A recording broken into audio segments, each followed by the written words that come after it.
وهدى والصلاة والسلام على من لا نبي بعد أما بعد أعوذ بالله من الشيطان الرجيم بسم الله الرحمن الرحيم يا أيها الذين آمنوا اتقوا الله وكونوا مع الصادقين আমার পাশে বসে থাকা সম্মানিত শিক্ষক মহাশয় ও আমার সামনে বসে থাকা ছোট বড় তলবা আইন ভাই সকল ও আমার নাজিম, আমি আজকে যে বিষয়টি নিয়ে এসেছি তার নাম হলো সত্য মিথ্যা। আল্লাহ তাআলা বলেন, ইয়া আইয়ুহাল্লাযীনা আমানু তাকুল্লাহা ওয়া কুনু মা'আস সাদিকিন, হে ঈমানদারগণ তোমরা আল্লাহকে ভয় করো এবং সত্যবাদীর অন্তর্ভুক্ত হও। হে নবী আপনি বলুন, হে আমার প্রতিপালক আমাকে যেইখান হতে নিয়ে যাও সত্য সহকারে নিয়ে যাও এবং যেইখান হতে বের করো সত্য সহকারে বের করো এবং আপনার পক্ষ হতে শক্তিশালী সাহায্যকারী প্রদান করো।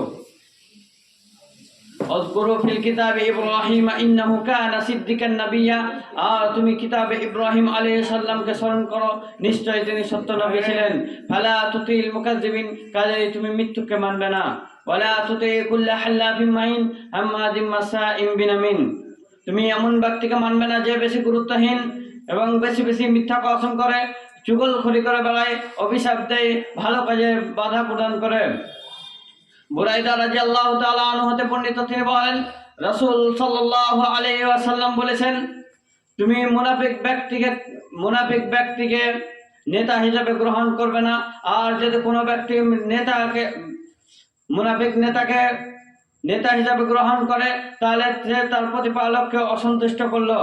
অন্য বর্ণনায় এসেছে যে কোনো মুনাফিক মানুষকে নেতা হিসেবে গ্রহণ করলো, তখন সে তাকে বলল হে আমার নেতা, তখন সে তার প্রতিপালককে অসন্তুষ্ট করলো। আব্দুর রহমান ইবনে হারিস রাদিয়াল্লাহু তাআলা আনহু হতে বর্ণিত, তিনি বলেন একদা আমরা রাসূল সাল্লাল্লাহু আলাইহি সাল্লামের নিকট ছিলাম, তখন রাসূল সাল্লাল্লাহু আলাইহি সাল্লাম উজুর পানি নিয়ে ডাকলেন, তখন সে রাসূল সাল্লাল্লাহু আলাইহি সাল্লাম তাতে হাত ডুবালেন এবং উজু করলেন। আমরা তার অনুসরণ করলাম। তখন রাসূল সাল্লাল্লাহু আলাইহি সাল্লাম বললেন, তোমরা এই কাজে এত উৎসাহিত কেন?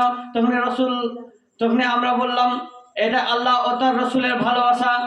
তখন রাসূল সাল্লাল্লাহু আলাইহি সাল্লাম বলল, তুমি যদি চাও যে আল্লাহ ও তার রাসূল তোমাদের ভালোবাসুক তাহলে তোমরা কথা বললে সত্য বলো এবং আমানত দেওয়া হলে তা প্রদান করো এবং পাড়া প্রতিবেশীর সাথে সৎ আচরণ করো।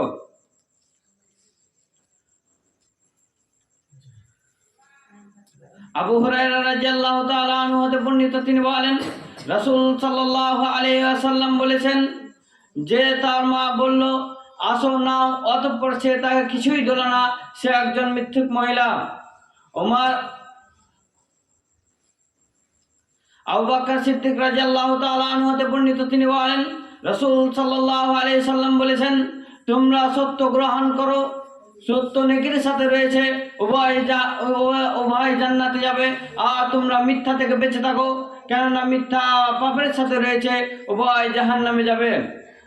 আব্দুল্লাহ ইবনে আমর রাদিয়াল্লাহু তাআলা আনহু হতে বর্ণিত, তিনি বলেন একদা রাসূল সাল্লাল্লাহু আলাইহি সাল্লাম আমাদের বাড়িতে বসেছিলেন, তখন আমার মা আমাকে ডাকলেন, তখন সে বলল আমি তোমাকে কিছু দেব। তখন রাসূল সাল্লাল্লাহু আলাইহি সাল্লাম বললেন, তুমি তাকে কি দেবে? তখন তার মা বলল, আমি তাকে খেজুর দেব। রাসূল সাল্লাল্লাহু আলাইহি সাল্লাম বললেন, তুমি মনে রাখো, তুমি যদি তাকে কিছু না দাও তাহলে তোমাকে একজন মিথ্যুক মহিলা হিসাবে লিখিত করা হবে। এই বলে আমি আমার বক্তব্য ইতি করছি। আল্লাহ যেন আমাদেরকে সত্য কথা বলা এবং মিথ্যা থেকে বেঁচে থাকার তৌফিক দান করেন। আমিন। আসসালামু আলাইকুম।